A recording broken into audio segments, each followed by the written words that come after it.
नमस्कार उदय लावण्य तरफ 2025 को विदाय देउछु और 2026 को स्वागत करछु।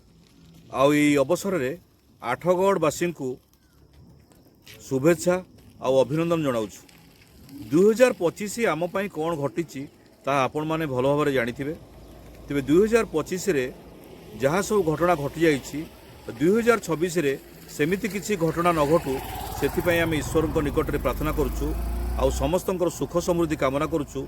समस्ते सुखरे रुहंतु, शांति रे रुहंतु आउ आसंतु एही अवसर रे 2026 को स्वागत करिया पई आम अछंती ओडिशार लब्ध प्रतिष्ठित साहित्यिक कवि डॉक्टर नारायण पंडा। नुआ वर्ष को से किभଳି भाव देखुचंती तांको मुहरु टिके सुनि नवा एक कविता माध्यम रे।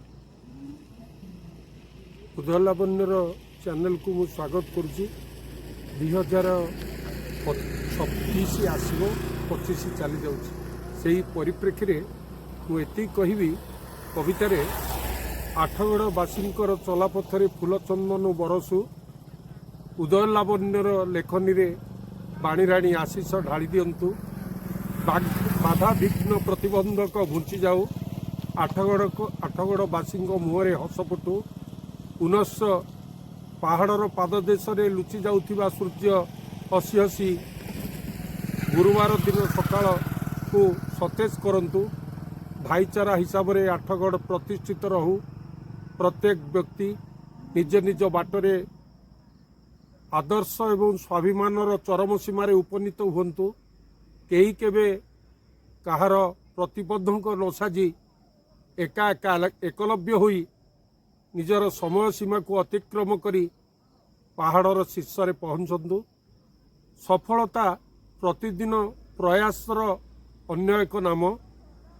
प्रत्येक दिन प्रत्येक मुहूर्त जीवनर मानदंड को नियंत्रित करे एक आवेग नहीं से आवेग रे तल्लीन होई आमे आगुसार हेबा एकांत पाथे।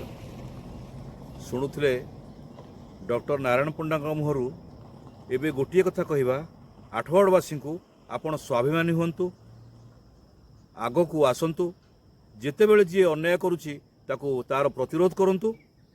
एही नुआ वर्ष अवसर 2026 नुआ वर्ष अवसर रे आठगढ़ तिगिरिया बड़म्बा नरसिंहपुर अंचल समस्त आदिवासी जनसाधारण मानकु उदय लावण्य तरफ हार्दिक शुभेच्छा और अभिनंदन। शेष गोटे कथा कहबी गड़ी जातीय भाव मु ओडिया मो भाषा भारी बढ़िया गर्व रे कहवा आमे आठगढ़िया। जय हिंद।